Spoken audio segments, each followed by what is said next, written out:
are listening to Voice of the Fans Sportscast, brought to you by none other than the voices of the fans.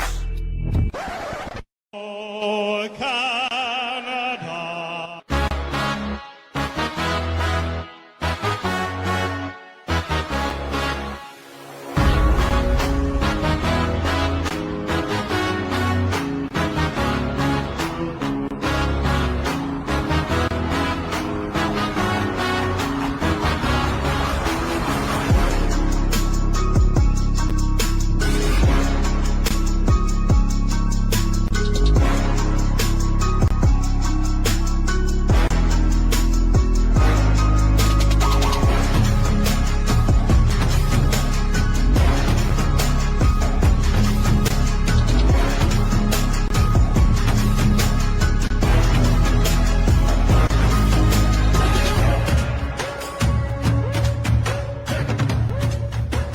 'For Tuesday, the 3rd of February, I'm Randy Kure. This is a Voice of the Fans Canada.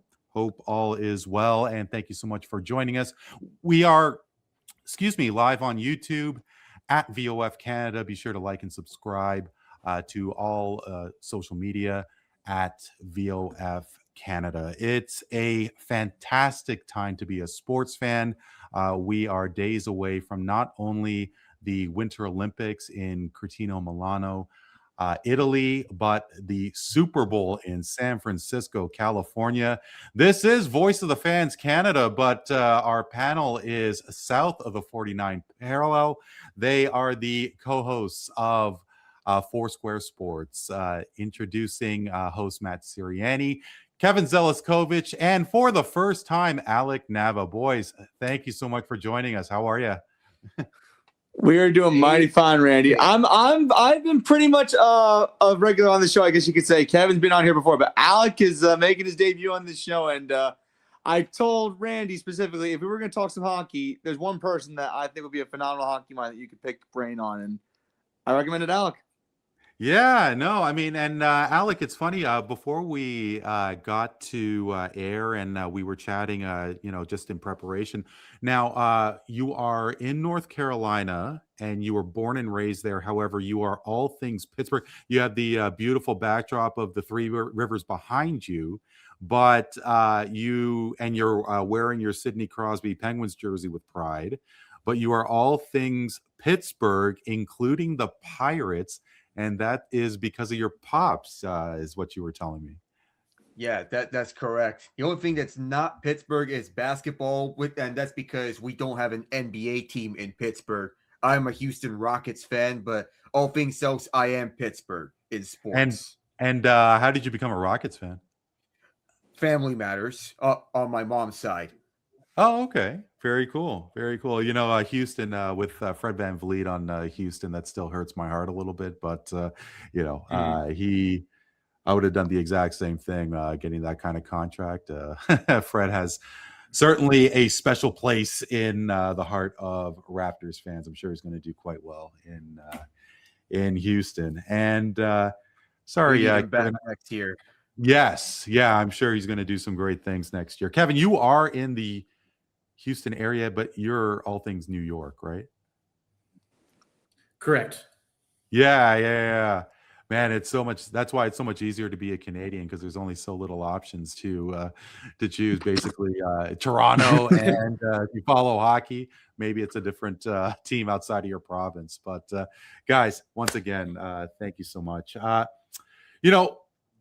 We are really going to be talking about a couple of events, but I mean, they are such of a global scale, and the Super Bowl, of course, is growing to all corners of the globe. The Winter Olympics may not have the scale of the Summer Games, but for two countries like Canada and the United States, the Winter Games is certainly special. But just before we get things started, guys, the Super Bowl, of course, is in San Francisco, and I can imagine, or maybe this is an unfair assumption, that you guys have traveled the globe. Traveled within the U.S. to various cities and so on. I don't know if you have been to San Francisco. There's I guess 32 locations where the Super Bowl can be held. Maybe they won't choose cold weather climates. But before we get things started, if you did have a chance to go to the Super Bowl, where would you want said Super Bowl to be? New Jersey. Now, Hey, sorry, Maddie, please. Because like we've only had the Super Bowl in New Jersey one time, and that happened to be the time where there was a massive snowfall the day after the Super Bowl, and it just irks me because I feel like New Jersey doesn't really have too many big time events. We do have the World Cup this year, which is a plus, but I feel like when it comes to the New Jersey, New York area, we typically don't have major sporting events like we typically used to back in the day when we were the marquee area to go to for any attraction. Now it's like California, Florida, and maybe even a little bit of New Orleans. I would like to have a main event, a Super Bowl in my hometown again, and actually go to it. Yeah. Kevin, what about yourself? You're in the Houston area, and Houston, of course, has held the Super Bowl. Would you want it to have it in your area, or is there a city in the U.S. that you'd love to visit and check out the big game? Just like Matt, being that I'm from New Jersey, I would have probably said New Jersey too, because I do still have some family there, and I think it would be awesome to see a Super Bowl in my hometown in New Jersey. But here in Houston, I know we have the Summer Olympics coming up, like here in LA, I believe is also hosting it too. So that's pretty cool as well. But I probably would have said Jersey too, just because, I rip them too. Yeah. Alec, you are in Raleigh, and forgive me for not knowing how close Raleigh is to Charlotte, but Charlotte's never held the Super Bowl, have they? No, not in its history, but I would love to see the Super Bowl being held in Charlotte if we were to stay faithful to outdoor stadiums and to have it held in those environments.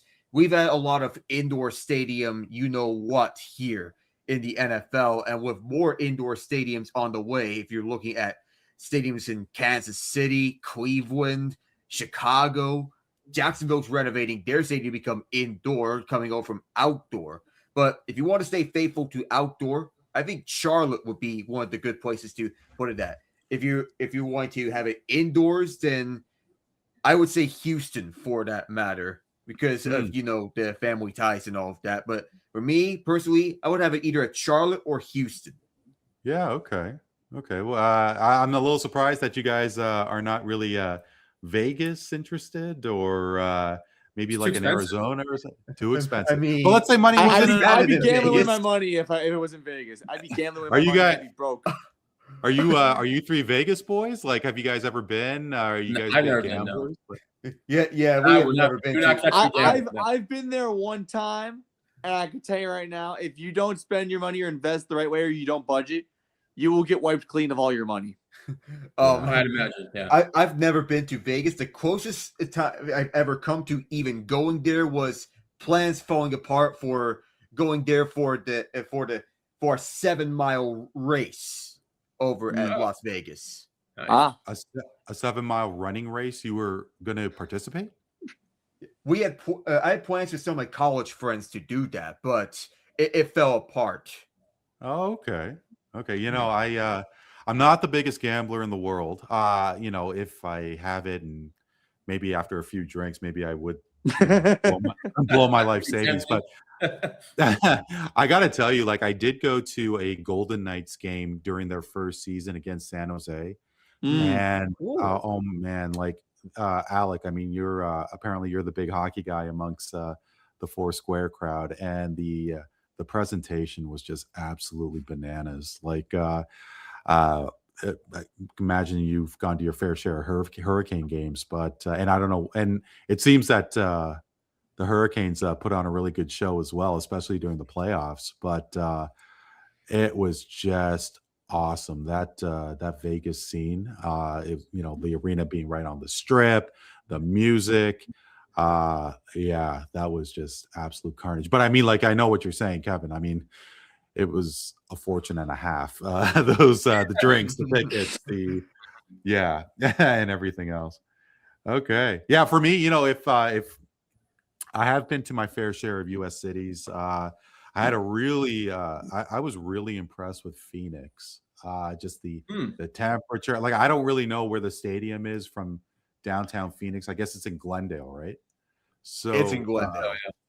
no, I don't know how far that is from Phoenix, but just the temperature and the city itself, I really enjoyed it. But maybe one day I'll like you guys be able to spend $30,000 on a ticket to go to the Super Bowl. Oh. So guys, before we get to the Super Bowl, the Olympics just a couple of days away, and of course, the United States are waiting for 2028 when the games are in Los Angeles. And of course, the US are not strangers to hosting the Winter Games. They had in 2002 in Salt Lake, and it is going to return in 2034, I believe, in Salt Yes, Lake. you're correct. Yeah. And, really interested to hear, especially from Kevin and Alec, for being in cities like Houston and Raleigh. I can appreciate the fact that the Winter Games may not, carry the kind of clout that maybe the Summer Games do. But between, the three of you yourselves, do you prefer the winter over the summer? And Kevin, Alec, like, do you get a sense that there is Olympic buzz in your respective towns for the Olympics coming up? For me personally, I just prefer the Summer Olympics more, but there are some great Winter Olympics events that we'll talk about later. But I just like all the different types of events that I just have more memories with the Summer Olympics as opposed to Winter Olympics. But I also think that, yeah, there is some buzz down here in Houston about the Olympics, especially coming up, because I know that Houston is going to be hosting it in a couple of years along with LA. So there is a lot of, hype around it. So I'm excited for this Winter Olympics personally, because I've always watched it along in conjunction with the Summer Olympics. But for me, I just prefer Summer Olympics over Winter Olympics. Alec, how about yourself?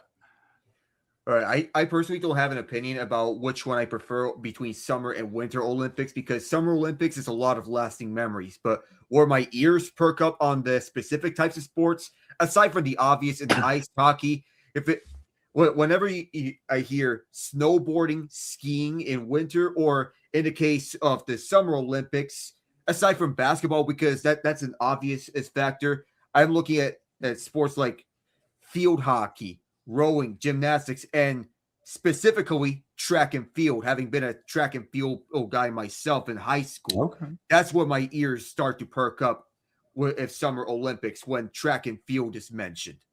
Yeah. I've always thought to be a track athlete must be so demanding, because the practicing that especially as a sprinter, like, how many times are you supposed to run 100 meters, and you're doing it in an empty, just like a single lane, like in a track facility, what have you. And there's only so many times you get to do it in front of a, stadium full of people. But you actually get to those bright lights, and that's I could appreciate that for sure. Track and field, obviously, it's one of the glamour events of the Summer Games. Maddie, about sorry, please, Alec. Yeah, and the distance runners too. Don't forget. Sure. Yeah, it's tough. Yeah. No way. Sometimes I get winded when I walk up the stairs in my own house. Maddie, what about yourself? I mean, obviously, Kevin, of course, was raised in New Jersey as well. You're still in that area. I can appreciate that. Yeah, there is some a little bit more hype, if you will, in your neck of the woods. But for you personally, I mean, like, winter or summer, what's your fancy? All right. Well, as a winter baby, I appreciate the winter a lot, but the Winter Olympic Games don't really get as much hype or attention as the Summer Olympics do, just because of the time of season where people want to stay inside and maybe not get athletic. But the Winter Olympics does hold value. I mean, it's tough to do some of the things they do, like the ice skating. I like the ice skating a lot, where they do these routines, and I also like the hill events. I like that. I like stuff like that. Yeah, sure. And then obviously the hype surrounding hockey this year is going to be monumental because of what happened to the Four Nations face-off. But so there's a couple events in winter that really grab your attention, especially this year. But summer, I don't know. I'm just invested in it more because of the variety of stuff that they have that basically appeals to everything except hockey. Like they're gonna have football now in 2028. They have baseball on occasion, and we're gonna have the World Baseball Classic this year too. And then they also have basketball. Tennis is involved, and then you got stuff like swimming and gymnastics where it just pulls you in. Like, and especially the big names like Simone Biles, like Colton Hawker, like Caleb Russell. All these athletes are like that you don't really know from a professional standpoint, but you know them from the Olympics. They put their stamp. I feel like the footprint is bigger in the Summer Olympic Games than the Winter Olympic Games. Well, yeah, I mean that goes without saying. Obviously, with the United States, like the U.S. wins as much as 100 medals, and there's only so many events in the Winter Games, and the winter events. You need some really elaborate facilities to host those events, and only so much of your country actually has a winter climate. So, and obviously Canada, being a touch brisk for a longer portion of the year. Yeah, no, it's funny actually. Years ago, was it Vancouver? So obviously being born and raised in Canada, my classmate from elementary school, he's half German, half Chinese, born and raised in the same city as I was. And I'm watching the Vancouver Olympics 2010. Lo and behold, my classmate is doing short track speed skating, representing Germany because of his mother. Oh, Yeah, cool. no, I'm just watching. I knew he was a speed skater, but Canada is one of the best countries for speed skating, short track at least. And I'm watching TV. Lo and behold, there's my classmate representing Germany. I mean, obviously, with winter and summer, Canada is just so much better in the Winter Games. And I guess because of that, that's why I personally enjoy the winter more.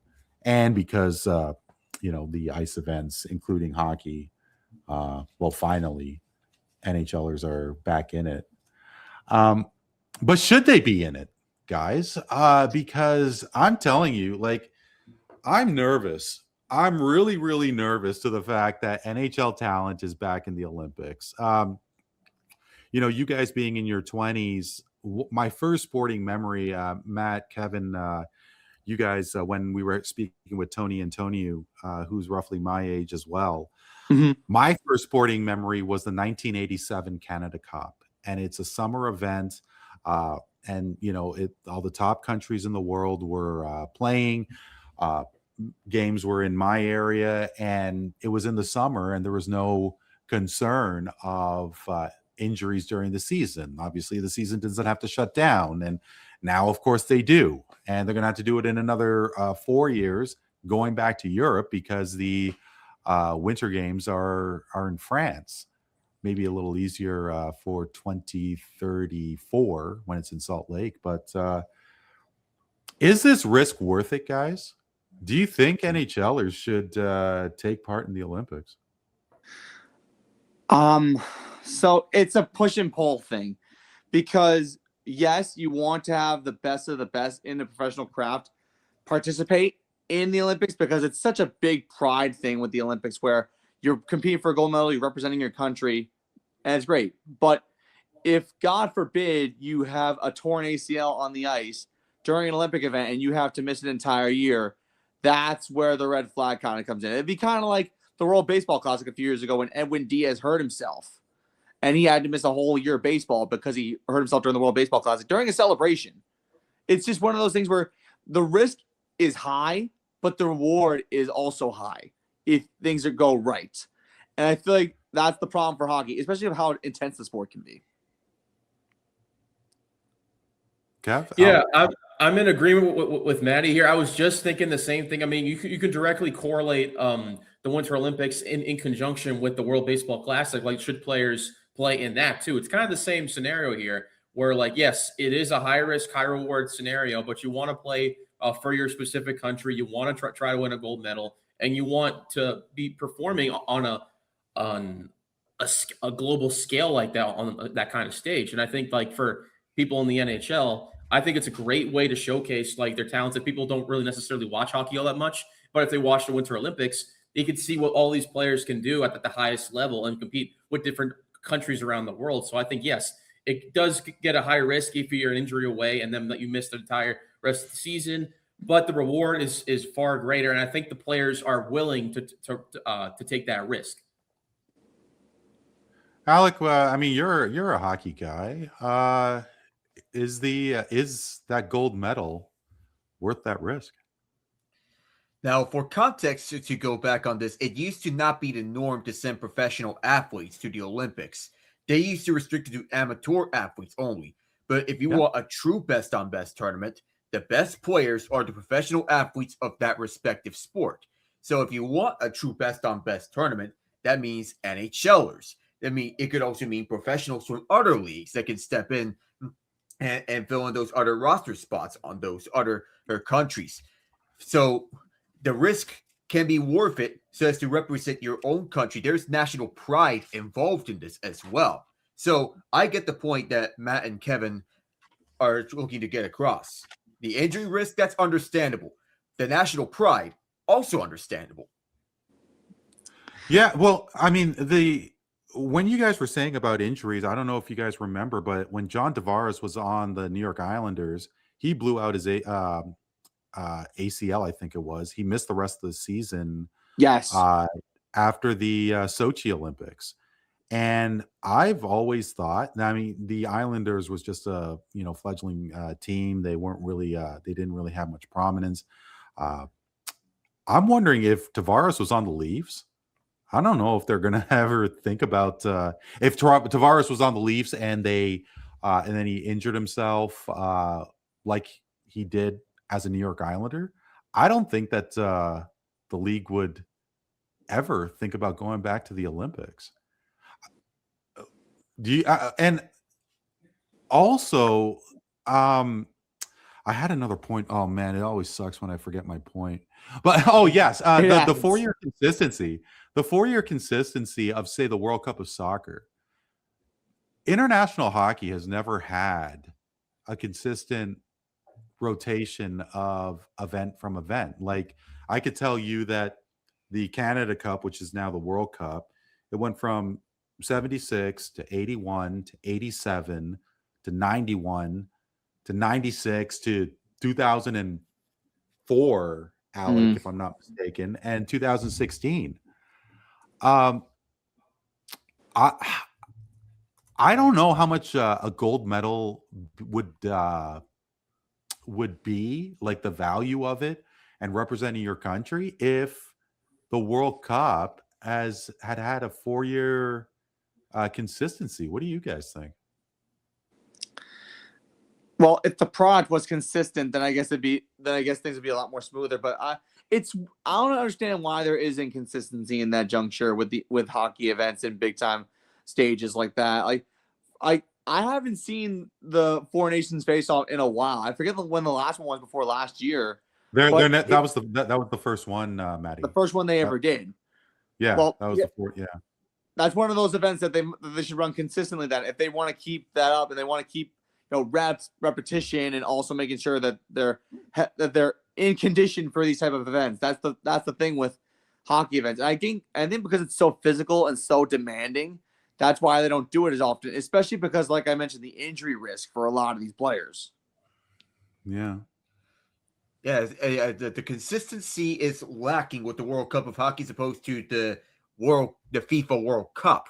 in that. So there needs to be consistent planning. As of now, the current plan for the next World Cup of Hockey is supposed to be in 2028.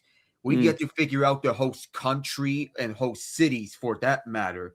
But think of it as if Canada will be hosting the 2028 World Cup of Hockey, and we'd see cities like Toronto, Edmonton, Montreal being host cities for that matter.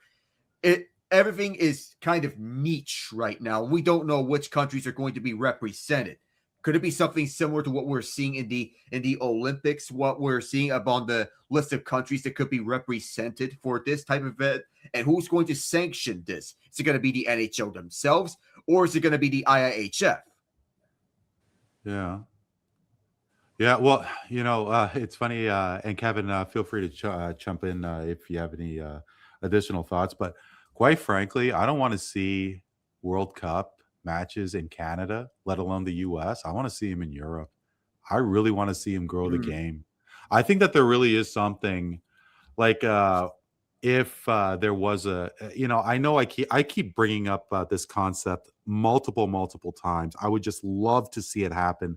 If you guys follow golf, golf has USA versus Europe in the Ryder Cup, USA versus the rest of the world in President's Cup. If they had a President's Cup like 7-game series in basketball, USA versus the world, and if they have that in Europe, I think it would be bananas. Because we don't need to grow. Well, I mean, obviously, it would be nice to grow the game somewhat here, but I think to grow the NBA, obviously, it's on such as platform as it is. But imagine USA, the Team USA, going all the way to Europe to try and win that World Cup, for example. If they did the same thing for hockey, I think it'd just be great. Well, I feel like I feel like the United States, I'm not really too certain as to how passionate other countries are when it comes to certain sports like football, but I know that they're passionate about their soccer, they're passionate about their tennis. I know that other countries, they're passionate about certain things, and I feel like for certain sports like football, that's why the NFL is trying to grow the game and take it to other countries to get a sense of like increasing, taking advantage of a demographic, taking advantage of where fanship can grow. Right. And I know that for a fact that if there was a soccer match in Portugal, when it's Portugal versus the United States, I guarantee you people in Portugal would show up in bunches to see that. Oh, yeah. Oh, yeah, they would. Sure. Because these lower countries love their sports and they take so much pride in them. And the U.S. is like a superpower to a lot of these countries. So having a chance to beat us is like a Super Bowl for them.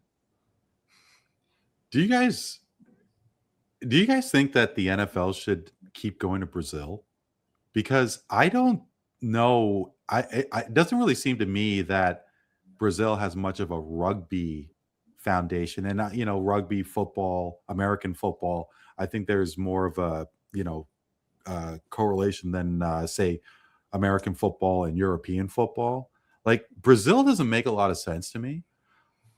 Now they are playing a game next year in Australia, which is massive for rugby. Yeah, I think it would be a gold mine if an NFL game goes to South Africa.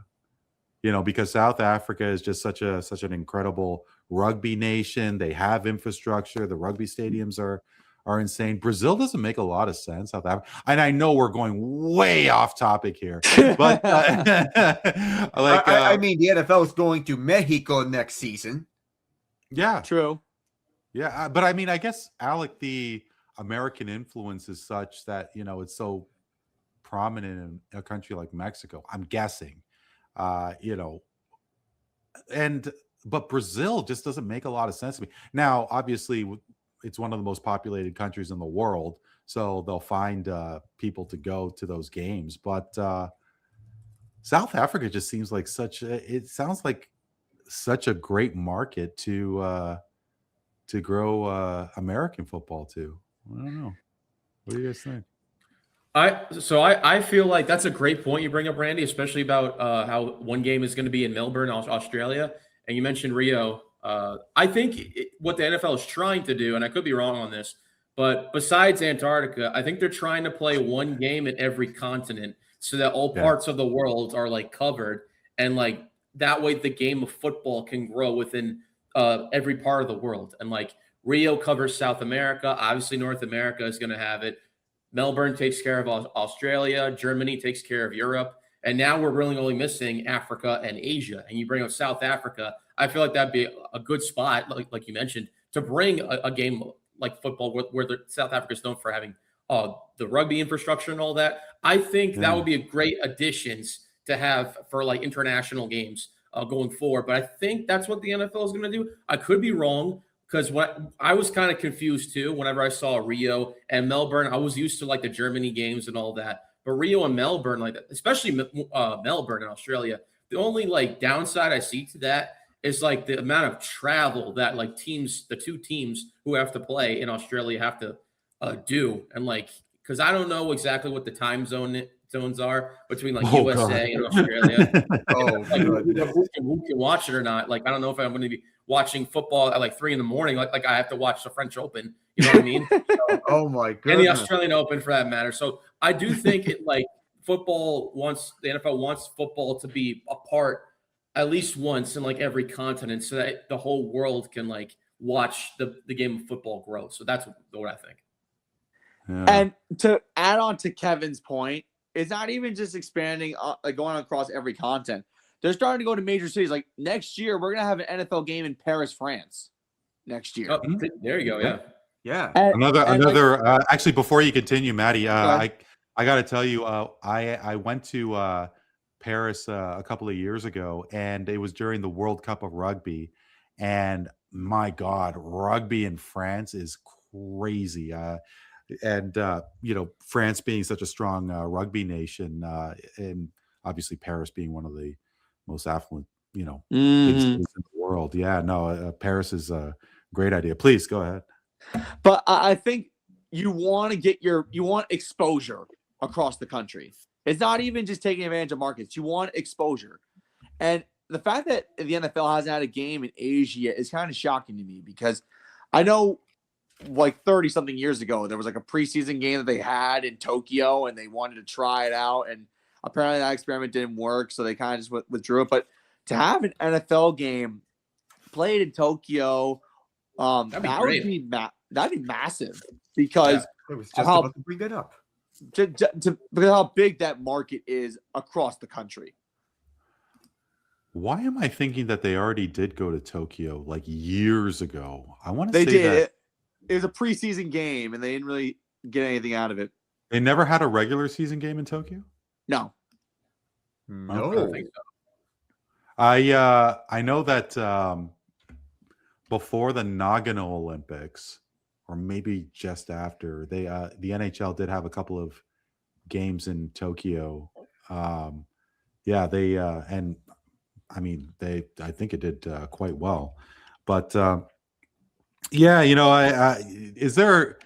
What do you guys think about in terms of like the reception towards these international games? I mean, are Americans indifferent to it? Because I guess, if I'm a season seed holder, or, you're missing what? How many home games does each team play? Is it 9 home games? 8 or 9. It depends. 8 or 9. It depends. Yeah, there's my football knowledge for you. But when you miss, when you get one game taken away from you, that's still a big chunk. What is the response, to put you on the spot, with regards to international games within your countrymen and women? Like I said, I don't mind it personally. I think, like I said, I think it's a great way to expand and grow the game of football. Like if there's a game in Germany, like if I'm able to watch it, like of course I'll tune in, because I think the Germany games, at least for me, I think are like 8 a.m. or something like that. So if it's on like Sunday, I'll take a watch. And like if especially if the Giants are playing, and I think the Giants are going to play in Germany this upcoming season, so I'll definitely watch that. But yeah, but I don't have any problem with it personally. Yeah. Very nice. Very nice. No, thanks so much for indulging me, fellas. I know it wasn't really topics that you were really prepared for. But I think that just the global aspect of any sport, and it's so amazing that the NFL just is so leaps and bounds the most popular sport in the United States. But like, how is it the rest of the world? You know, uh, there's a sprinkling here and there in some countries of Europe, but yeah, does it have the global effect? No, definitely not in terms of basketball and soccer. But maybe slowly but surely, it's going to get to that point. For American football. And we might as well get over to the men's hockey tournament for the Olympics, guys. 2014 was kind of anticlimactic. I don't know if you guys remember it off the top of your head. Canada was very dominant in winning gold. I apologize. I can't remember how US did in 2014. Alec, do you remember off the top of your head? What I remember from that is TJ Oshie and the marathon on ice when he literally put the Americans on his back and going for 5 straight shootout rounds to defeat Russia in the shootout, scoring 3 goals against Sergei Bobrovsky, who was one of the better goaltenders in the NHL at that point. That's what I can remember from, but all else I can't remember. I do remember that Canada did win gold in that, but I got it. Yeah, I remember it was against Sweden, and because it was in Russia, obviously Canada, they were so jacked. Oh yeah, got it. The Americans were fourth as we lost the bronze medal to Finland. Okay. Well, let's call it what it is. I think it's safe to say that U.S. is one of the country to beat, maybe for the gold medal. I was rather skeptical with regards to 4 nations in Canada. I thought that U.S., especially in their goaltending, was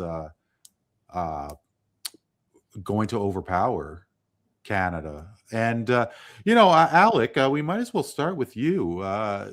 What do you think the key factors are for the U.S. to claim Olympic gold for the first time since the Miracle on Ice? Let's look back at when the Miracle on Ice was the iconic gold medal. Yeah. Now, keep in mind, we didn't win that gold medal against the Soviets. We won that in our last game against Finland. So I'm sorry. Yeah. Miracle on Ice Olympics. Excuse me. Yeah, Miracle on Ice Olympics. Yes, 1980. That was the iconic one. Mm-hmm. But as for the Americans, I was rather more between okay to upset with some of the selections, such as the notable omission of Jason Robertson. Like, that doesn't even make sense. It continues to baffle me to this very day. Now, and here this time around, he was onto a hot scoring start. What more does he have to do to make the Olympic team? He brings you offense, he brings you defense, he brings you the hitting that the Americans have been fantasizing about, the physicality of this. But that it's not only Robertson who was left off. Adam Fox was labeled as a scapegoat for the Connor McDavid overtime winner in the 4 Nations Championship. And now we talk about the Americans. Yes, there have been injuries left and right for Team USA throughout the course of the season. Jacob Slavin, Charlie McAvoy, and even the Tkachuk brothers, of course. Matthew Tkachuk just got back, and he has just 6 points and a -7 rating in the 8 games since he returned from his surgery recovery from the first half of the season. But one key player to watching is Austin Matthews. He's currently on pace to finish below a point per game for the first time since rookie season, despite being on pace to score 40 goals for the 7th time in his career. There's also the factor of playoffs, which he has this habit of not showing up when it truly matters. Whatever do you mean? I have no idea what you're talking about, Alec. All right, Randy. I'll call a spade and say, to his credit, he did have 2 assists in the 4 Nations Championship, and one of them was on a tap-in goal from Brady Tkachuk. And I almost thought initially that was Matthews scoring, but it was Tkachuk who got the tip in. And you know what, Alec? It's so funny because Jordan Binnington in the overtime of the 4 Nations final, Matthews was robbed by Binnington. Incredible glove save. And there's a part of me that thinks that these guys are saving themselves for the Olympics. I mean, obviously Tkachuk, Matthew Tkachuk was injured. Austin Matthews has been slumping. But when they put that USA tarp on, let alone all players with their respective countries, I think it's just I don't know if the regular season really means anything. What do you think? Well, I know they may be saving themselves up for this tournament and all that. I just feel like some of these selections you could have gone better with. I mean, JT Miller over Jason Robertson and all of that. I'm still baffled by no Adam Fox, but Jackson Lacombe should provide the right fit on the right system that Mike Sullivan wants out of his guys. I'm excited to watch Tage Thompson on the power play and Clayton Keller for that matter, since those are two new additions onto the American team. Vincent Trocheck, okay, if you want defense, all right. But at least Robertson should still be there. The thing that I'm looking at here, guys, more than anything, we're looking at the USA lineup, and for the most part, these are some really not really, but I mean they're significantly younger than, say, the Canadian team, and I think that is going to be the big difference maker. Because let's scroll up to Canada's roster here, and when you have guys like Sid and McKinnon's not that much younger. I mean, you have you have Drew Doughty, you got Marchand, and then the goaltending is a question mark. Like, is it would it be a disappointment if US doesn't come out with a gold? Because I think it would be. Well, it would. And the reason why it would is because I feel like Team USA has been beefing up their roster over the last several hockey events. I remember the 2022 Winter Olympics. I think they were the number 1 seed in the knockout stage, and they were eliminated in the first round because they just got outplayed. I feel like, to me, Team USA, if they're going to keep beefing up their roster, they got to get results. They almost had it in the Four Nations face-off, but now the Olympics, gold medal on the line, country pride on the line. I feel like it has to be better. Now, you mentioned that the U.S. is going youth here. That's a good and bad thing. You're on a double-edged sword, because while you are youth, while you're going with the youth movement and while you're going with younger players, sometimes inexperience can come into fruition. Although the U.S. does have a talented roster on paper, literally on paper, but it's one of those things where it's like you don't know how Canada's experience can pan out, and you always got to be poised for an upset. Like, there could be Sweden can pull off an upset, maybe Switzerland can sneak in. Like, you got to realize, outside of group play, knockout stage is knockout stage, and anything can happen. Yeah, you look at some of the other sleeper teams like Czechia, Germany, for that matter, and not to mention about the experience that Canada has. I argued that from the Four Nations face-off, talent-wise, Canada got better with the addition of Macklin Celebrini, and you added Nick Suzuki and Bo Horvat to the mix. And on all that, Canada is the favorite to win the gold medal at the end of the day. Yeah, well, you're too kind. But Canada, the favorite. I mean, Kevin, it doesn't really so much have to be about a hockey perspective, but there is always the age-old question of experience leads you to a championship. And Tom Brady didn't really have a lot of experience when he won that first Super Bowl. I mean, how about Jalen Hurts? I mean, what kind of experience did he have in winning a Super Bowl? And the Oklahoma City Thunder, say, like, I mean, yeah, sure, SGA has been around for a couple of years, but I mean, that core really wasn't there. And I mean, damned if you do, damned if you don't. But in a tournament like this, Kevin, do you think experience matters? Because essentially these guys are not really playing with their teammates. They're playing with a bunch of guys they don't really have a bond with. I mean, you could say yes, and you can also say no. No, in the sense that experience doesn't always matter in cases like this, where you're on like a super team and you're trying to to fight for national pride or what have you. But also, yes, in the sense that if you are inexperienced, it can take a toll on you. Like if you're not ready to be on a big stage, like some of these guys on these rosters. But on Team Canada, they're loaded with guys that have had experience playing in big tournaments and on global. Absolutely, I agree with Alec. I think they should be the favorite to win the gold. But I'm also in agreement with Matt. I feel like that Team USA definitely is in a good position with their youth. And I think that they can probably use that to their advantage against a Canada team that maybe has a lot of the older guys on their team. But the experience does matter, in my personal opinion, when it comes to high-level competition. Yeah. Yeah.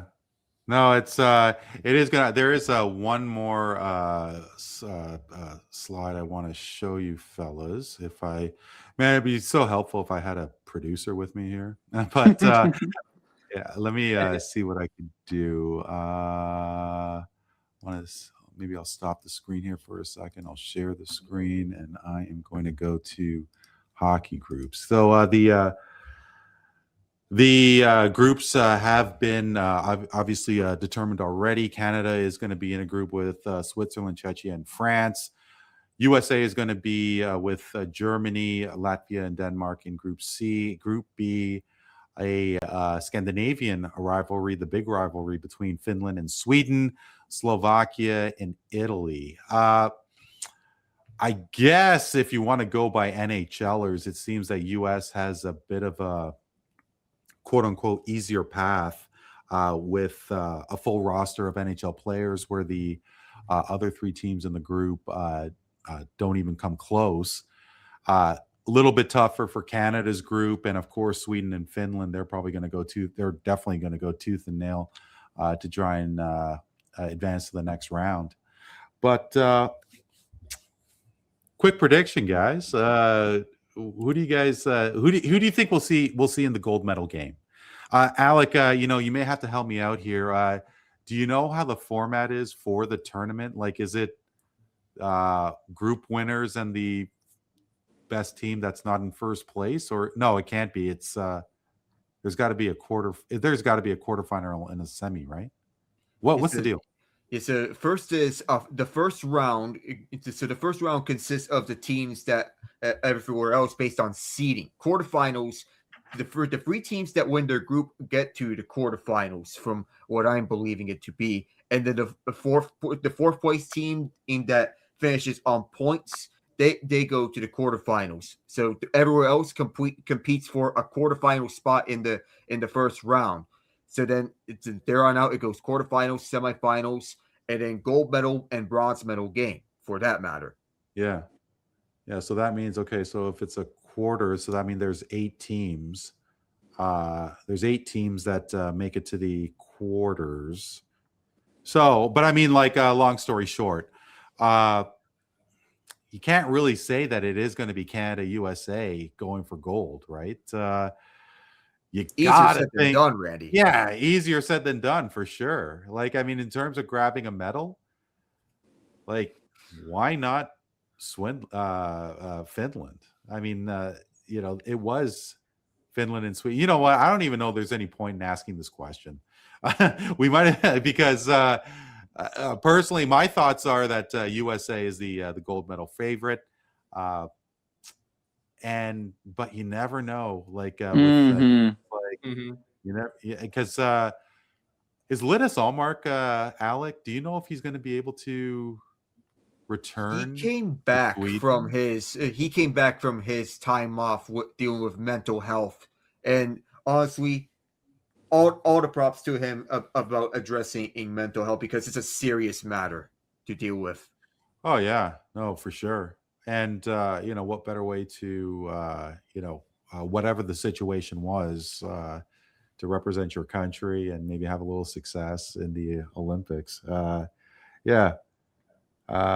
Hopefully he is doing well. Hopefully Sweden doesn't take it to Canada. I'm just saying. Yeah.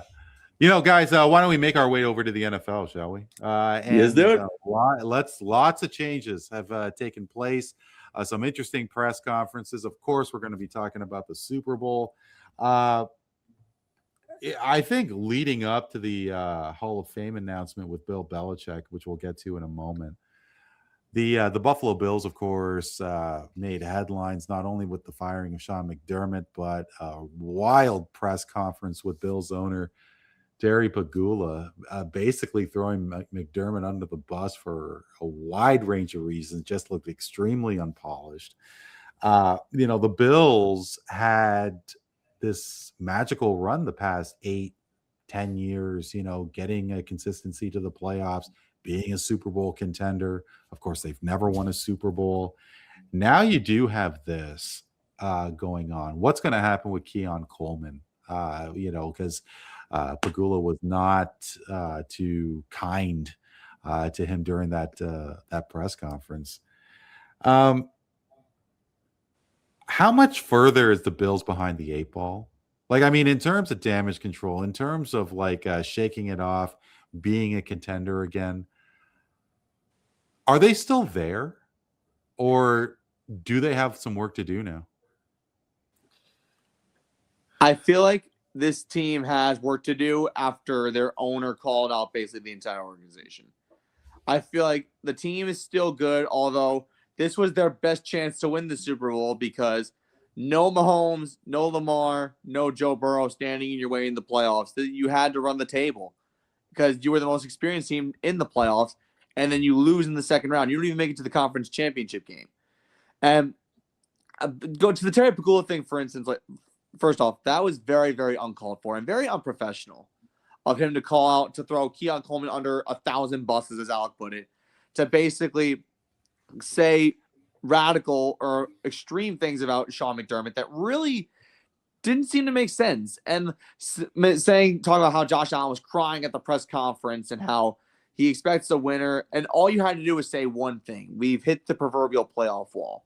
That was the one thing you had to say, and that's the one thing you should have said. But no, he kept running his mouth, and it didn't work out. But now you hire Joe Brady, who's the next head coach of the Buffalo Bills. And in my honest opinion, it's either going to work or it's not going to work, because it could work in a sense that, okay, Josh Allen and Joe Brady have worked together and they know each other so well. It could work out bad because the inmates could run the asylum and players could take advantage of Joe Brady. That's how I feel about this hire. But the Buffalo Bills. You think that was an issue? You think that was an issue, Matty? In terms of McDermott losing the room? I don't think he lost the room. I think Terry Pagula had lost his patience. That's what I really think happened. And McDermott was a good coach. Players didn't lose the locker room, in my opinion. And I think that it was such a weird and dramatic turn of events. Although some speculated that could happen, that McDermott could lose his job because of what they had in front of them, and they didn't take advantage of it. Yeah, I agree with Matt. I don't think McDermott lost the room at all. I think it was more so Pagula losing his patience, like he said, because in my opinion, that's one of the more unjustifiable firings throughout this whole firing extravaganza of these head coaches. I feel like one good head coach got fired, and everybody decided hey, let's do the same thing. Let's get a new head coach in here since everyone's firing everybody. Sean McDermott being one of the most unjustifiable firings, in my personal opinion. And yes, the Bills have not been the most successful in the playoffs, and they haven't been able to get to the promised land and go to a Super Bowl.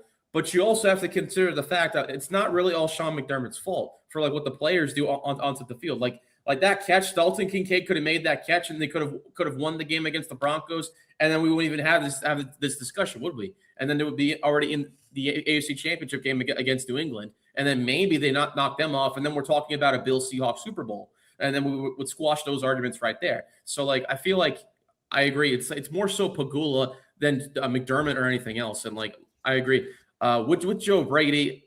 I'd say they maybe try him out for maybe a couple years until maybe they cut him loose, because this is an OC turned head coach, and it's a big risk and gamble to just promote your OC to be your head coach. I've seen it happen. The Giants just did it with Mike Kafka, for the last few games of the year. But guess what? Yep. It worked, and he did a good job. And I thought that when we did get John Harbaugh in here, I thought he was going to keep him on, but he decided to pursue other avenues, and he's able to get a job elsewhere because he's proved that it can work. It can work. It doesn't always work. But in this case with Josh Allen, like you could see after his press conference, like how horrible he felt. He felt like they left the team down. That's exactly what he said. But if you keep turning the ball over like in a playoff game, like you have nobody to blame but yourself. It's not Sean McDermott's fault, but I feel like Terry Pegula felt like if he didn't do something drastic like that to fire a Sean McDermott, then I feel like he doesn't feel like that this team can move it in the direction going forward. But for him to say something about not only Keon Coleman, but for basically the entire organization is absolutely uncalled for. And I think more than anything else that the Bills front office needs a reality check more so than the coaching staff. I was on that same point in my lengthy Bills rant on Foursquare Sports. That was a good one. But as I was going to go on with this, Sean McDermott, in my opinion, was a problem. He's not the problem of this team. Yes, so as I want to say, this Bills team needs a reset. They need to find out where they stand as a team and if they're close. So that's why this promotion took place. I feel like this is going to be a variation of a Sean Payton type of team. Why is this? Joe Brady used to be an assistant under Sean Payton with the New Orleans Saints. Most of the staff that Brady's hiring is formerly Sean Payton and coaches that were under him. Pete Carmichael was a longtime offensive lieutenant of Sean Payton. Used to be the offensive coordinator of the Saints. Now he's the offensive coordinator of the Bills. Jim Leonhard, on the other hand, he was the secondaries coach and the pass game coordinator on the defensive side of the ball with the Broncos under Sean Payton. Now he's being promoted to defensive coordinator. And honestly, this will mark a shift from a 4-3 defense to a 3-4 defense in Buffalo. So you're going to have a big man in the middle up against the center. And you're seeing this same type of defense like teams like the Ravens, Steelers, Patriots, Giants, and Seahawks currently run. A base 3-4 defense. So 3 defensive linemen, 4 linebackers as part of this core. Joe Brady's promotion could also work things out for Keon Coleman, for that matter, because he has faith in him turning things around. What also I noted in the last episode of Foursquare Sports is that Chad Johnson offered to mentor Keon Coleman over the course of the offseason. Yeah, and that could be good news for him. Really? Chad Johnson? Chad The Ochocinco Johnson? Chad Ochocinco. You want him to mentor your players?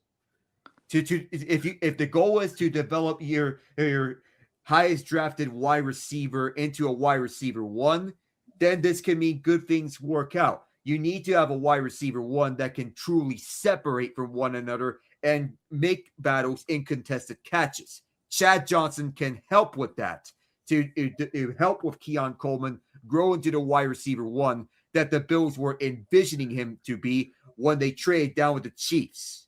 Don't you think that's 1 step forward, 2 steps back, Alec? I mean, like, and now you guys, I'm asking a question. I'm not, because, I mean, Chad Johnson, yeah, sure. I mean, obviously the talent is there. And I'm sure got into some extracurriculars off the field. I don't know if he's the kind of guy that you'd want mentoring your kids. Like, I could appreciate the fact that he's, a fantastic wideout. If he was considered for, I don't know if he's that close to a Hall of Fame consideration, but he definitely had some moxie to him. But Chad Johnson just does not seem the right kind of guy. What do you guys think? Like, I mean, does the off-field stuff, does that even mean anything? Does it matter? I guess. And I'm asking, of course, hearing this for the first time, that I would want a star talent, but a quality person as well. Well, one thing I will say is like Chad Ochocinco has had his fair share of hiccups with his personality during his playing career. Sometimes they say you mature with age, and that's exactly what Chad Johnson's probably done over the course of his life. And he ultimately sees the value in a guy like Keon Coleman. And sometimes when a very talented wide receiver gives you his hand, sometimes you just got to take it and just run with it and make the most of it. Yeah. Yeah. As we continue, guys, with the firing carousel there, Mike Tomlin spent all those years with Alec's Pittsburgh Steelers, and Alec, obviously, from my vantage point, it seemed that a few people were tapping their fingers, waiting for Tomlin to be released. I mean, this is obviously a little bit of uncharted waters for Tomlin. What say you in terms of his dismissal? I mean, were you happy that the Tomlin tenure is over in Pittsburgh? I'm more. It's a hard topic for me to grasp because the message was getting stale in Pittsburgh, and of course there need to be changed because things are going nowhere. The roster construction is bad, and this team is not well equipped to go on a deep playoff run as is. We haven't won a playoff game in a decade, and for that there needs to be changed. And there's only so much that Mike Tomlin can do to keep this team afloat.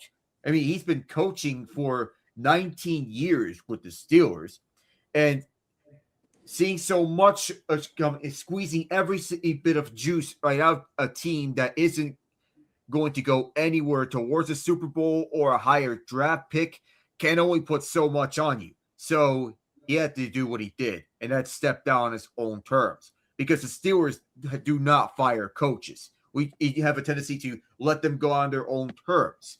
But honestly, Tomlin made the right call. He stepped down when he can, and he escaped a sinking ship. And I'll appreciate Mike Tomlin for what he has done. For me, this is more me in mourning for that matter, because I'll appreciate for what he did. At the time, the hire made complete sense. We needed a change because Bill Cowher just went out of a Super Bowl on his grasp. So he went out on his own terms. Mike Tomlin, he was hired to help keep that same balance of defense first. Here's with that same culture that we've gotten. Young defensive coordinator. And I thought that we would continue on with that trend with Chris Shula, who was also a young defensive coordinator in his 30s. Maybe you want to go for Brian Flores or Anthony Weaver if you want to go someone a little bit older. Mike McCarthy, though, what? But yeah, and I guess McCarthy, yeah, it's doesn't really seem like it has your approval there, Alec. But I guess it is kind of interesting because Chuck Noll, Bill Cowher, Yes, both of them, like, they've been around for so long.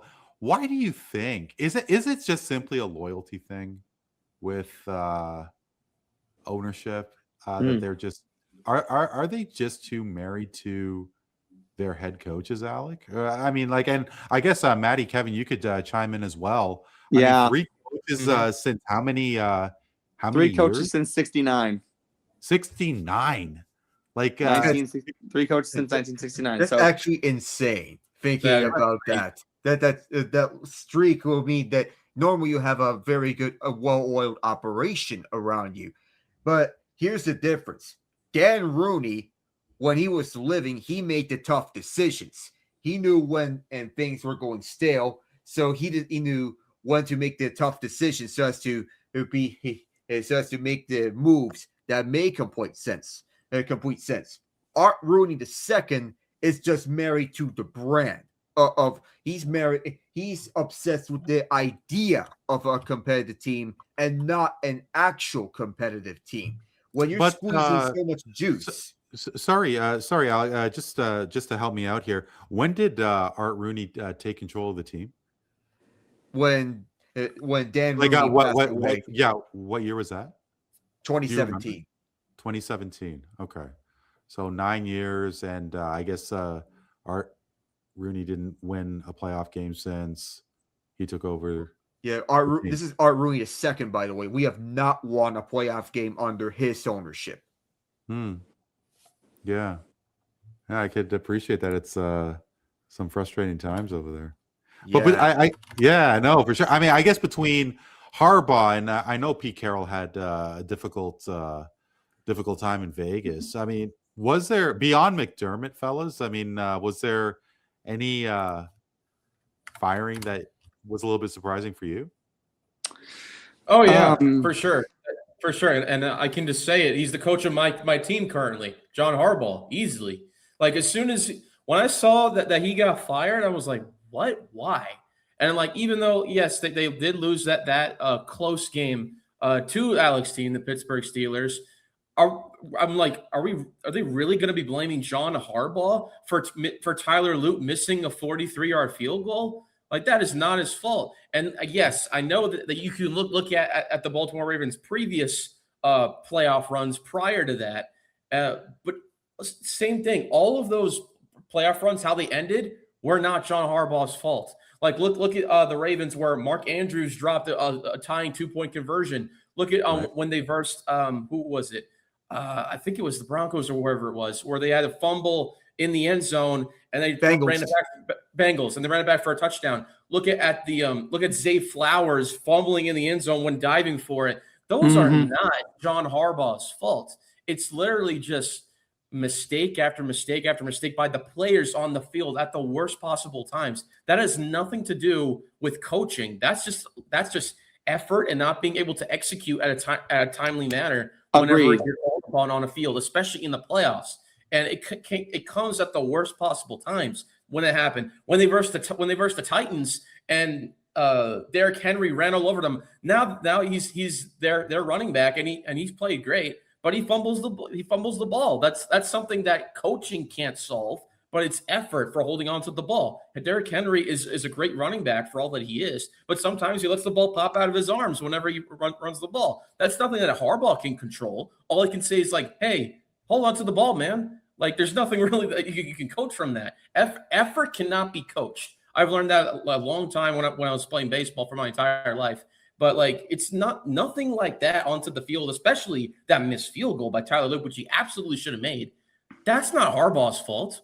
And I feel like the owner, Biscotti, whatever his name was, I feel like it was a similar case to, what was it?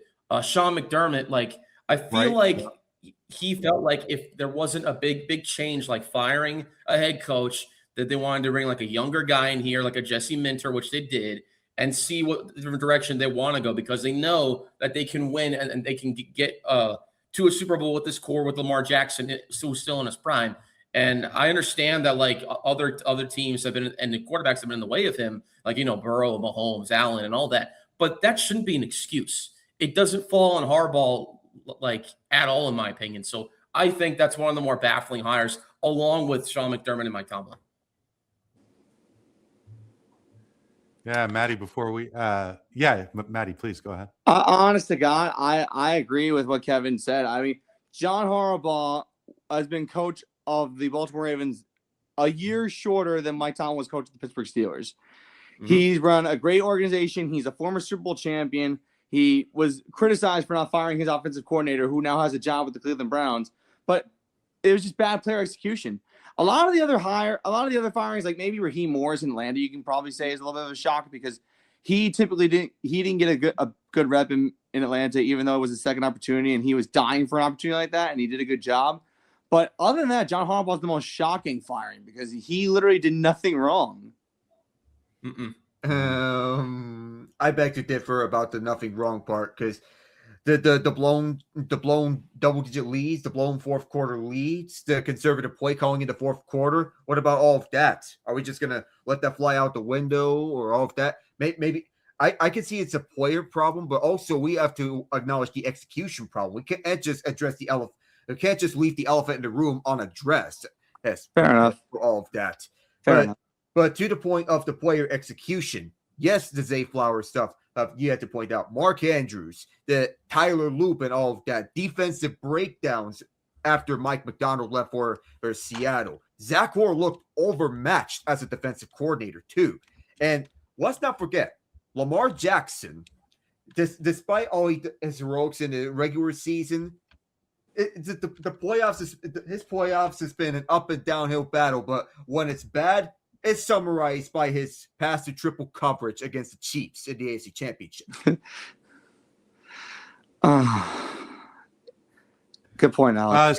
Sorry, guys. Trying to get a couple things going at once. And Maddie, it looks like you have some big news here. I just saw your message on on the chat here, and the Cleveland Cavaliers have traded acquired. The LA Clippers have traded James Harden to the Cleveland Cavaliers. Maddie, what can you tell us about the trade? Do you have any info here for us? The big beard is on the move yet again.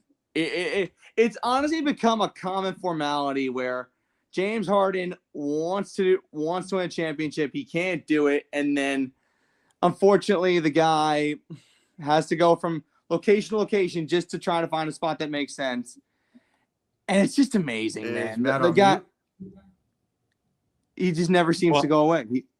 What? Yeah, no, I mean, don't you think that he may have had a decent thing going in Brooklyn? Like, I mean, he did at one point. With Kyrie Irving and please, Kevin, go ahead. See, here's the thing with his tenure in Brooklyn. He only tried it for 1 year, truly, and then Kyrie and KD had other plans and went away, and then Harden was kind of fed up after it. He thought that that was going to be the year that he finally won, and I can completely understand the frustration with him not being able to secure a title. And even when I moved to Houston in 2013, and I went to a ton of Rockets games, and I saw James Harden with the Rockets in his prime. I saw him live.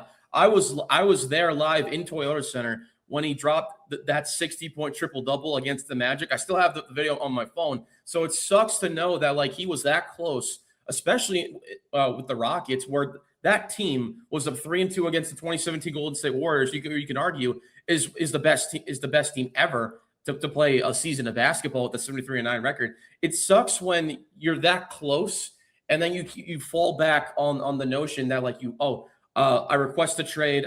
I played a couple of years here, not feeling it. I'm not gonna stick it out or anything like that. Harden at this point is just a glorified journeyman, and it's really sucks to see because he's one of the older veterans in this league, and I still think he has some more juice in him. But if you keep blaming your teammates for not doing enough for getting into the championship, I'm sorry that you're probably never going to win a championship if you have that mentality.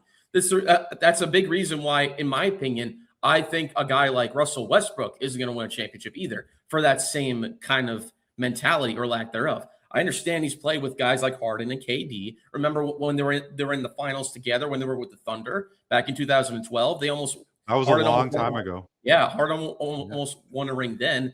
But in this instance, he blames too much on his teammates and he doesn't work on himself and play better for the team instead of complaining and requesting trades every couple of years. And now this is just a recent iteration of that. And for exact details, Harden goes to Cleveland and Darius Garland and a second-round pick goes to the Clippers. In my opinion, I think that's a bad trade for Cleveland because I think Darius Garland is one of the core pieces that when you think of the Cleveland Cavaliers, along with Donovan Mitchell, I think he's one of the big reasons why the Cleveland has been successful as good as they have been and why Cleveland is always a playoff threat. With Harden, he came from a Clippers team who was the retirement home of the NBA currently, right? With all those old veterans, him, Kawhi, and Paul George used to be on there, not anymore. But I just think that going from that to or for Garland going from Cleveland to that, I think it's just going to hurt his I wouldn't say necessarily his reputation, but I would say it's going to hurt his value more instead of going with a playoff caliber team like Cleveland and going to a non-caliber team like Clippers, who have had their fair share of drama, especially this year with the whole Kawhi Leonard situation and and the owner situation with the scandal and everything like that. Why would you want to go from there to there? You know what I mean? And for Harden, I get it. Play with Donovan Mitchell. We'll see how that relationship lasts. It didn't work in with the Sixers with Ben Simmons. It didn't work in the Clippers. It didn't work in who else? With the Rockets after Chris Paul got hurt. So it might never work if you can't try to work on your own game and make it work instead of requesting trades and going to just bar hopping to the different teams to try to win your ring. It just simply can't happen. Yeah, like like Kevin makes a valid point. Like, you can't just throw a hissy fit where things don't work out and just request a trade and go to other places. Like, it doesn't work like that. Like, like James Harden's a ring chaser. He's more than just a ring chaser. He's a desperate ring chaser. He's not even like committing to teams anymore. It's just so sad. Yeah. Well, yeah, no, I could appreciate that for sure. It's going to be very interesting to see what the Cavs are thinking here, but because with Mitchell and Harden, that does not seem like a good combination there. Because and I guess with Harden, I mean, like, he loses interest. I mean, the professionalism. Like, I remember the last few days in Houston, like, he obviously gained a lot of weight, and his unhappiness was the team was so pronounced.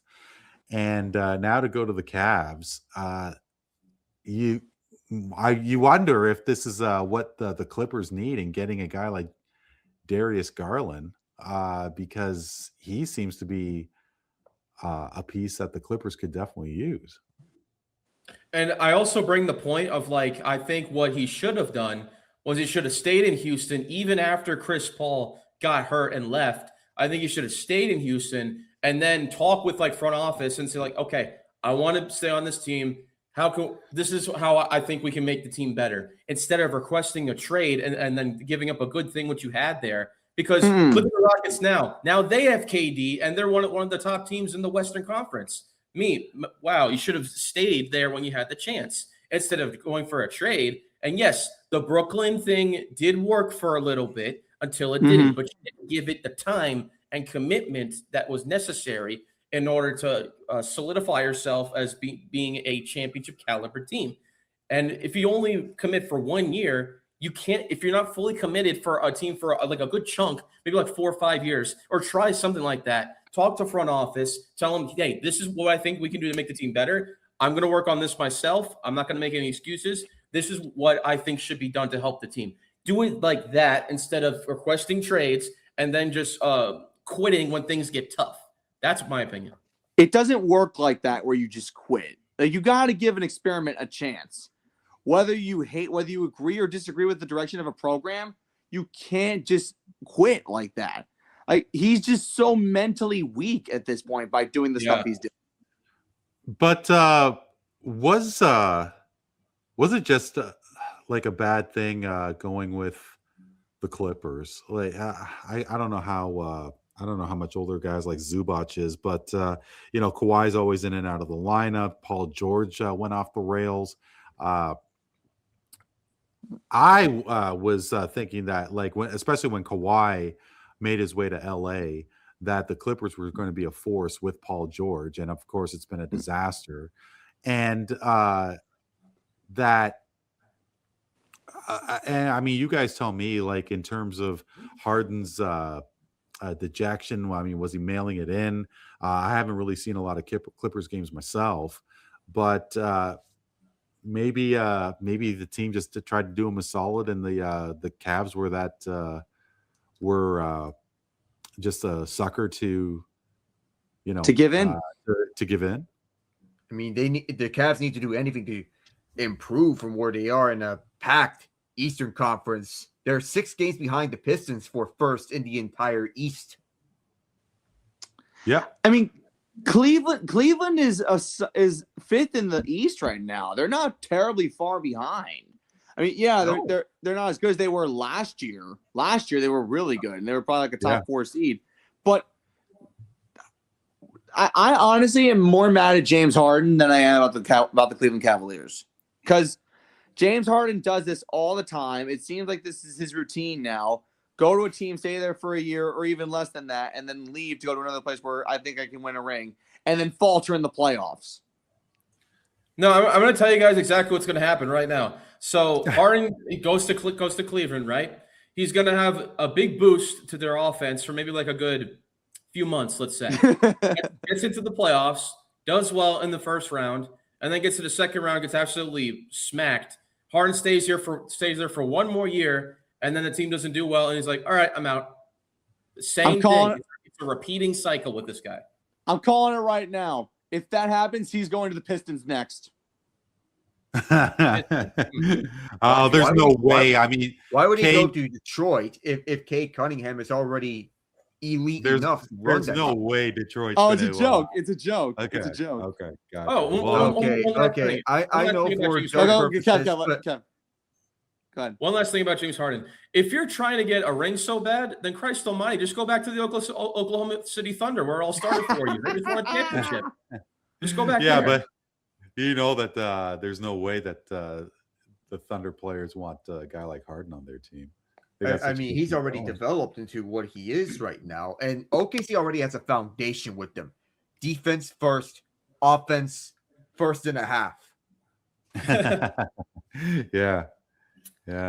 Well, a great little sidetrack there. James Harden, now a Cleveland Cavalier.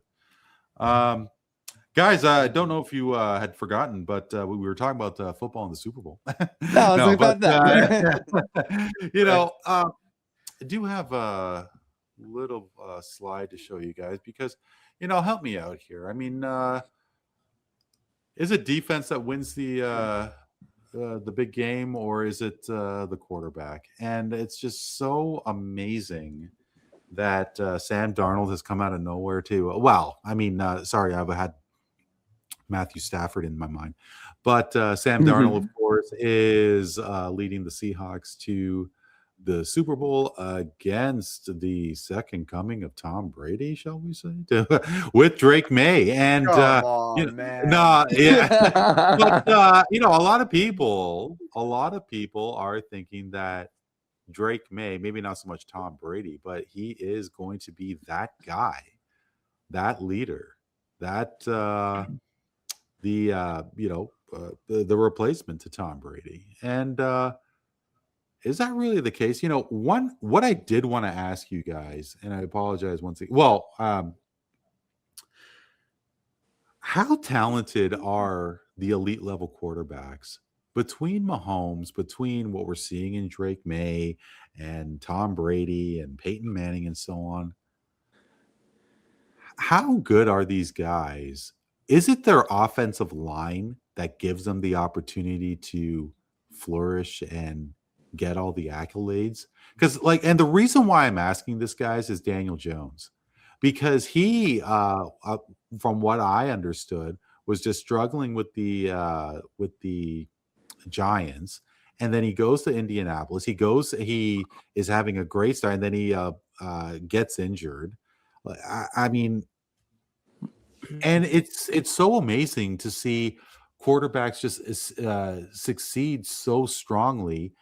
Off the top of my head, I believe Matt Castle replaced Tom Brady for one season in New England, and then he goes to KC, and I don't think he was as elite as he was back then. But I mean, am I far off in saying this? I mean, is a quarterback just a quarterback, and it's just all depends on the offensive line? And I mean, I guess too that if you are able to tie it in, does Drake May have what it takes to get New England going to another run of Super Bowl appearances? So I'll say this about Drake May.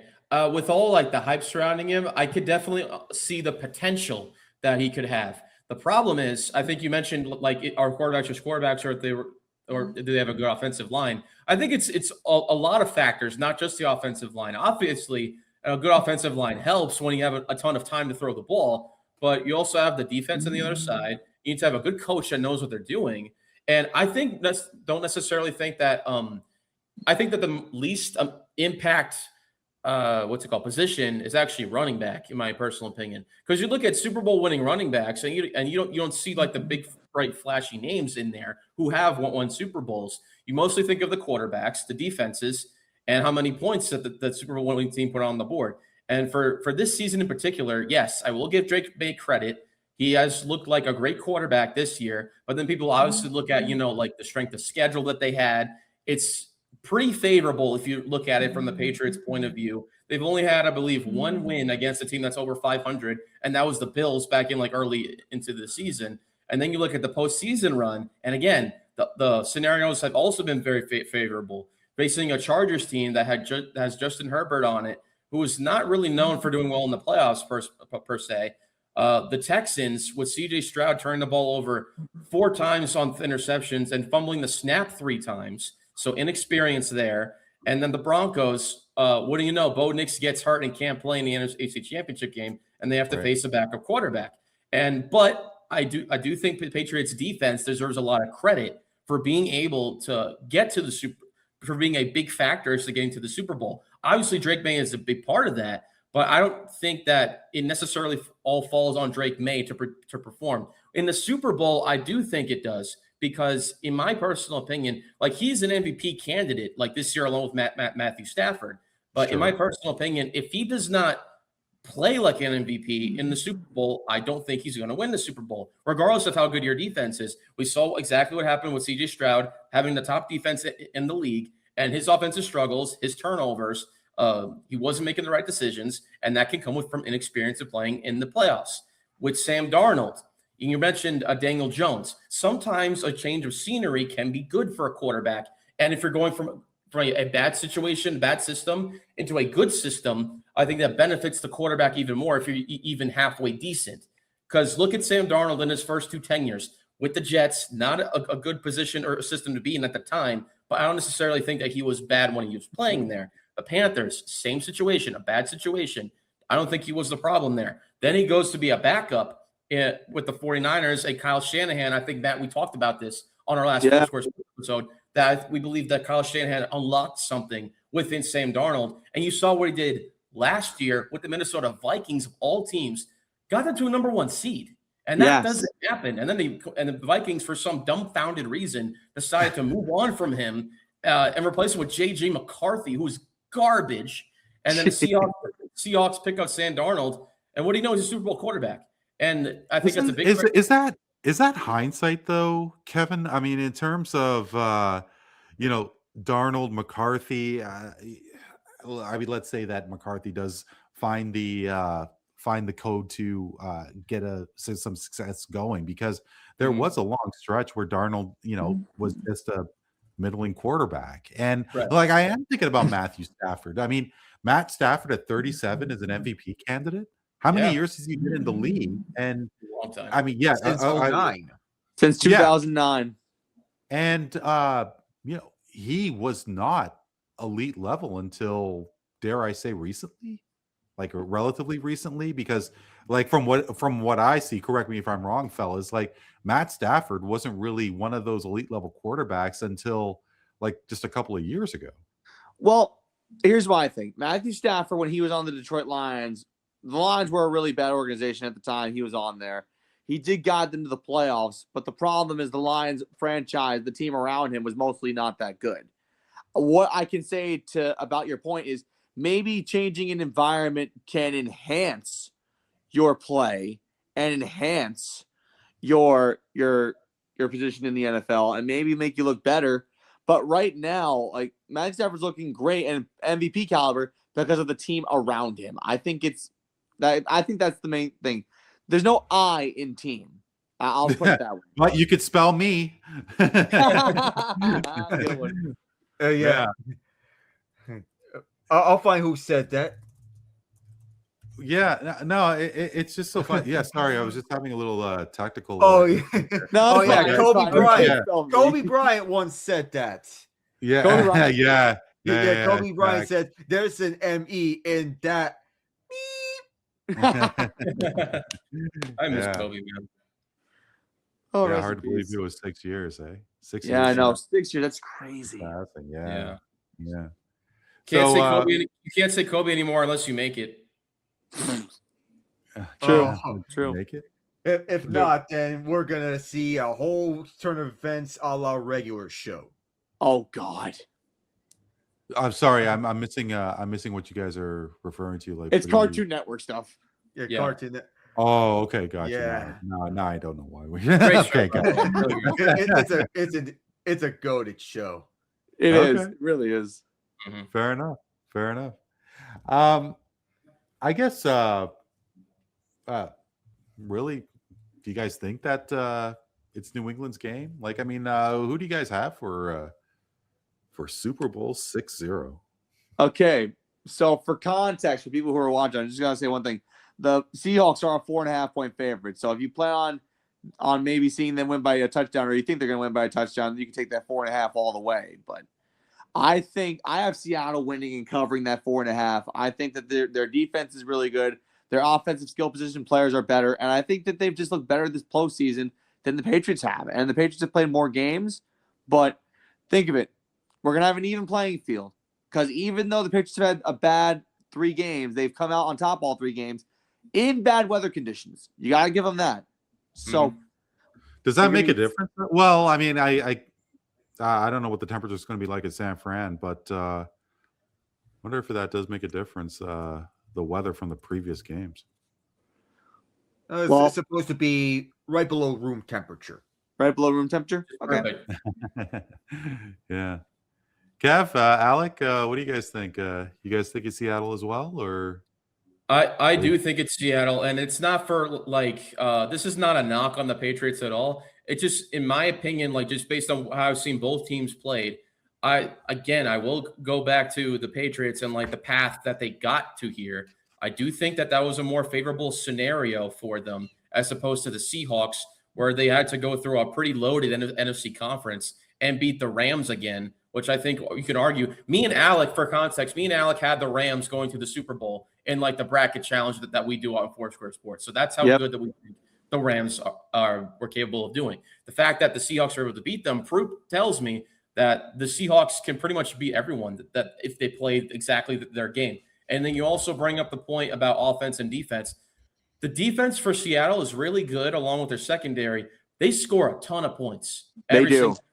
And with the Patriots, their defense is really good, but their offense, if you look at their postseason stats in terms of offense, it's not good in terms of point scoring. It's just really not, especially when you factor in that snow game that they had against Denver in the NFC Championship game. They didn't score a lot of points. They had to kick a field goal when the snow was falling, and then nobody could move the ball.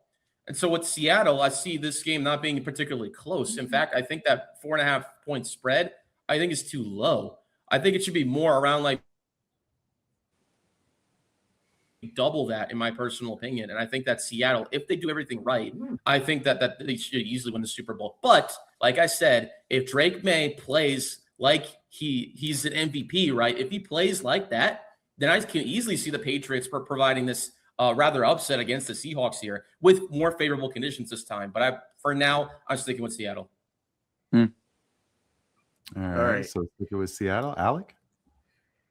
All right. So here's the saying. If it happens once, it's by chance. If it happens twice, it's a coincidence. 3 times, it's a pattern. And with the Patriots, as I said on the previous episode of Foursquare Sports, that they've been rather lucky than they have been good in this postseason.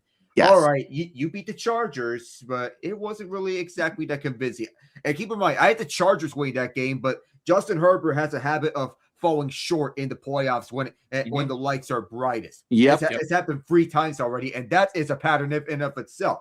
The Texans, CJ Stroud, his regression has been alarming throughout the past few years. And even having Davis Mills in that game wouldn't have changed a thing of that outcome. The Patriots are going to win that one. And against the Broncos, oh my goodness, am I ever so angry at the referees for missing that holding call against the Bills? That should have resulted in safety. And here we go with the butterfly effect. Overtime, Bo Nix, season-ending injury. Jarrett Stidham starts. He did what he could, but unfortunately, it is a butterfly effect, and the Broncos are left to wonder, what if? So the Patriots, they need to have Drake May play at MVP level. So he was okay, but being just okay is not okay in this scenario. Seattle is the most complete team of this playoff field that is left, and they're the direct opponent of who the Patriots are facing up against. Both defenses are elite, but in my opinion, it's going to come down to which offense can flow better. The Patriots have some warning signals throughout, but the Seahawks, they've proven themselves that they are superior offensively outside of offensive line.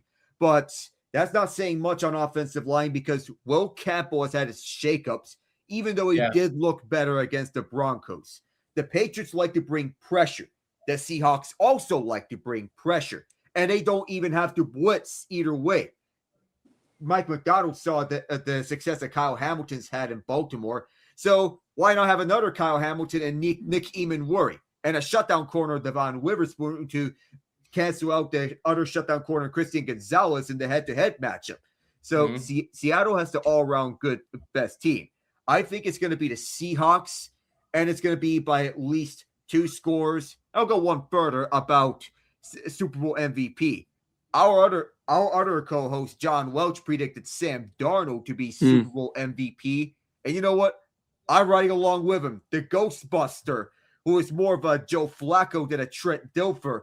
The Ghostbuster wins Super Bowl MVP. Sorry, the Ghostbuster is who? It is Sam Darnold. Okay, gotcha. Tell Randy a little story. It's story time, everybody. So Sam Darnold on a Monday Night Football game back in 2019, which was ironically against the Patriots. This is when he was a Jet. Had a terrible game. And then he goes to the sideline to, recover from the hits that he's taken. And he says the quote, "I'm seeing ghosts." And the NFL ESPN audio picked that up and they blasted it all over the place. And it humiliated Sam Darnold and it made him look like a fool. Oh, okay. That's where it came from. Gotcha. Yeah, it's kind of like the Florida Panthers of back in the day when there was a big rat in the locker room. This is like within the first couple of years of their franchise. Okay. And that's why you see all the showering of the rats during the playoff games. Right. Yeah, that's why. Because somebody, I think it was Scott Mellenby. Yes. Saw a rat in the locker room and just became that kind of it stuck around with the Panthers there. Man, that was, oh my goodness, that was such a long time ago. But no time like the present, fellas. It's time for Straight Facts, Bro Relax.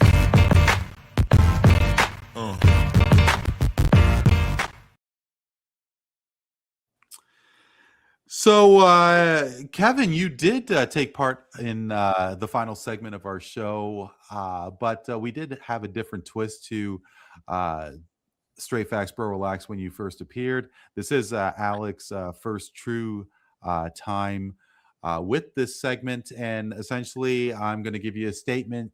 You're going to tell me straight facts or Bro Relax, and you are going to tell me why.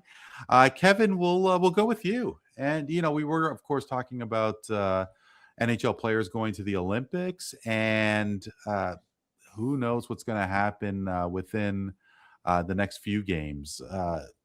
I believe there is an agreement for the 2030 and 24 Olympics with NHL players going to those games. Of course, anything can change. Maybe I spoke out of turn, but this is the first time since 2014 where NHL talent will go to the Olympics. What happens if an injury takes place, whether it was Connor McDavid or anybody who has a lot riding on their team and a lot of important tasks when they do get back to regular season play?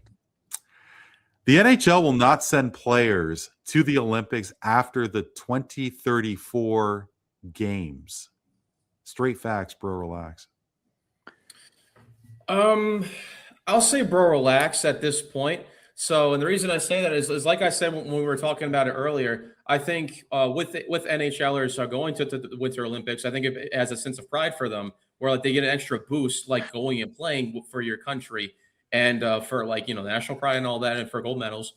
And I feel like all the NHL players basically sign like a verbal agreement saying that like they do sign up for that risk, and they know the risk that is involved with going to the Olympic Games and possibly getting injured and possibly like not playing the rest of the season. I think the players know that, and I don't think that even after the game's that long, after 2034, I don't expect that to change, but I think it could in the future. But for now, I'll say Bro Relax. There's definitely everybody knows the risk, the players, the fans, the owners, and so on.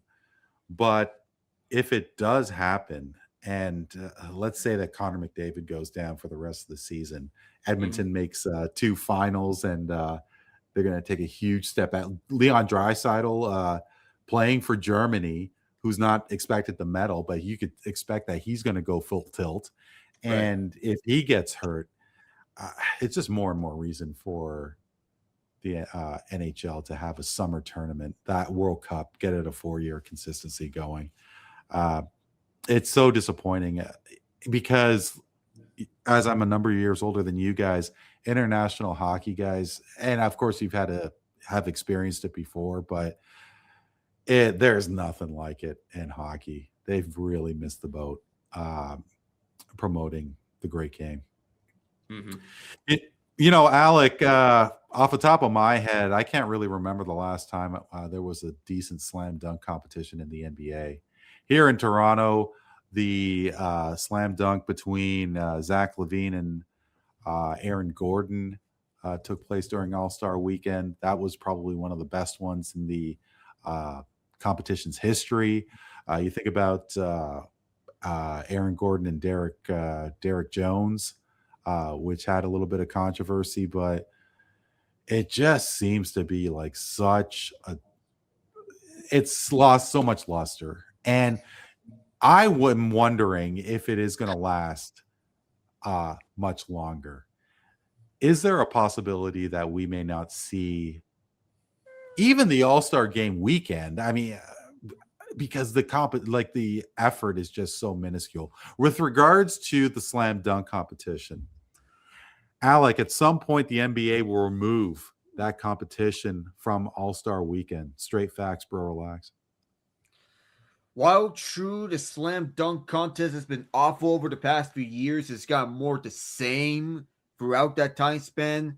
Maybe if you want to change the format, or if you want to get more stars onto the dunk competition, that could possibly save it. At some point, the NBA has to realize that they need drastic changes to the dunk competition. Well, we're not getting a lot of firepower names right onto the competition, and that's what may be hurting it. Who knows? Yeah. We may need Ja Morant in it. We may need Zach LaVine back in it. We may need Aaron Gordon back in it. Maybe there's some sort of exciting athlete that with highlight reel dunks in which he can light the world on fire with a signature dunk. Maybe bring back some creativity, such as when Blake Griffin jumped over a car, or when the mascot, the Magic, used one of those, something like a hoverboard, which isn't exactly a hoverboard, with Aaron Gordon is slamming it down for one of those dunk contests. But sorry to interrupt, Alec, but I mean, that Ja Morant's not going to take part again. There's no chance, right? I mean, he said himself that he's not going to go there. And honestly, you can understand the injury risk of all of that. Maybe you have to prioritize creativity on the next few dunk contests. So as of now, I'm going to go, bro, relax. But if it gets more stale than that, then I'll switch this over to straight facts. Yeah. I think that there's only so many times you could see the same dunk before it loses its luster, and the talent that these that players have to do those kind of dunks is off the charts. But when you've seen it already, how many more creative dunks can you actually do? So hopefully, maybe it's time for a little break. Last and certainly not least, Maddie, I for one thought that Giannis Antetokounmpo was going to stick around in Milwaukee for his entire career. There was just such a love affair between that player and that city, and really came out of nowhere to become one of the best players in the league, won a championship, and the desire of him in Milwaukee, winning that chip for Milwaukee was obvious. And the Bucks have gone through some really tough times. They're 12th in the conference. They're 11 games under 500. And is it possible that the time will run out on Milwaukee and Giannis? Maddie, Giannis Antetokounmpo will be on a different team by the end of this season. Straight facts, bro. Relax. Straight facts, bro. And the reason why is because it's pretty clear the relationship is tainted between the two parties. Giannis Antetokounmpo has even said that he's wanted to play. He's flirted with going to the Knicks, which I know Kevin loves that. But it's just there's just no the Bucks are a shell of what they used to be back when Giannis first came to the NBA and he was on those and he was winning those MVP awards. They've just evaporated. They won the NBA Cup, I think last year or 2 years ago. Now they've just fallen apart completely. It just seems like there's no sort of momentum anymore. And when a star player and a former NBA champion is unhappy, you have to move on. And that's the way it works. And I think people in New York would love to have Giannis Antetokounmpo come to New York. The amount of people that would be advertising and the amount of commercials he'd be in and the amount of billboards he'd be in Times Square, it'd be insane. And I think the Knicks are probably the only team that makes logical sense for him to go to. Now, Alec and Kevin might say a couple other teams, but I think the Knicks are it's almost destined for him to go to the Knicks. The Knicks have been trying so freaking hard to get a big time star to come to their team, and this is their opportunity to do so. So straight facts, bro. Quick comment about that. Please. With the Giannis and the Knicks thing. As a Knicks fan myself, I would love nothing more than Giannis to come here. The problem is I don't think the Knicks front office can or will do that. The reason I say that is because in order to get Giannis, you would have to trade at least Cat, Mikal Bridges, maybe one of our bench guys, and you need draft capital, which the Knicks don't really have. The only draft capital that they can really utilize is the Wizards protected first round pick that they got, to where if the Wizards play up to a certain level or get somewhere in the conference, then the Knicks get that pick. But that relies on the Wizards actually performing well. So that's the only type of draft capital that the Knicks can offer. But if you were to somehow swing maybe Cat, Bridges, another player, and that was a protected first-round pick for Giannis, I would be fine with that. The problem is you have teams that are in the Giannis conversation, like the Heat, like the Timberwolves, like the Warriors, who have all this draft capital and have more ammo in that department than the Knicks do, to where I feel he's going to go to one of those teams. If you ask me, I feel like he's going to be a Warrior in a few days' time, whenever the Warrior, Golden State. When the trade deadline ends in a couple What? of days. I think so, but it's a big risk on the Warriors' part, because if you look at the rumored trade packages that they had to get Giannis, they're basically gambling almost their entire future just to try to give Curry one more championship. And the bigger problem is you're only going to get Giannis for at least one guaranteed year, because he does have a player option for next year. And then he becomes a free agent and he's at anyone's game. I think he goes to the Warriors because I think he playing with a championship caliber team with Curry, why not? And they have the draft capital and they have the young players that they can trade with. That's my opinion, but I would love nothing more than for Giannis to be a Knick, because I'm tired of seeing Cat complain about every call he gets and his big flailing arms. Even though he's white more than half the time, he just can't defend. He's not a Giannis defender. I'm sorry, he's just not better than Giannis. But I would love that. Yeah, I don't know. You have to wonder. Yeah, sure. The Warriors may have some draft pieces and such, but I don't know if they're in a rush to overhaul their future, or do they see a future with Giannis and Jimmy Butler coming back? That's what I'm saying. That could be a possibility too, or they trade. True. Yeah. Well, Curry and Butler are not getting any younger, and neither is Draymond. Right. Well, yeah, sure. But I mean, maybe that future includes. Well, obviously, it'll include life without Curry and Draymond Green. But when they look at those years after the fact, because how long Butler's got to be this roughly the same. He's 36. He's 36 now? Yeah, okay. Yeah. Butler's been around, yeah. Yeah, he's been. So I mean, like, with I guess Golden State, they have some big decisions to make. And what because- about Kuminga and Podziemski, who are 23 and 22, respectively? Yeah, and I don't know if Those are the guys those they're are. saying. Yeah, because they don't. And I don't really think that you could really build around the team with those two, especially. But no, it would be interesting to see what would happen with those Warriors, especially when Curry, Draymond, and I suppose Jimmy Butler ride off into the sunset. Right.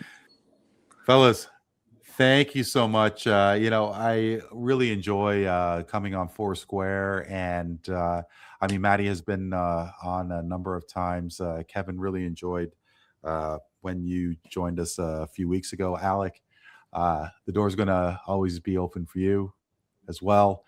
I really appreciate you joining me tonight, and let's do it again soon. Yes, sir. Hell yeah. Sure, Hell Randy. yeah. Thank you so much. For Alec, Nava, Matt Siriani, and Kevin Zelicskovics, I am Randy Kure. This is Voice of the Fans Canada. Hope you're doing well and keeping safe. We will talk to you next time.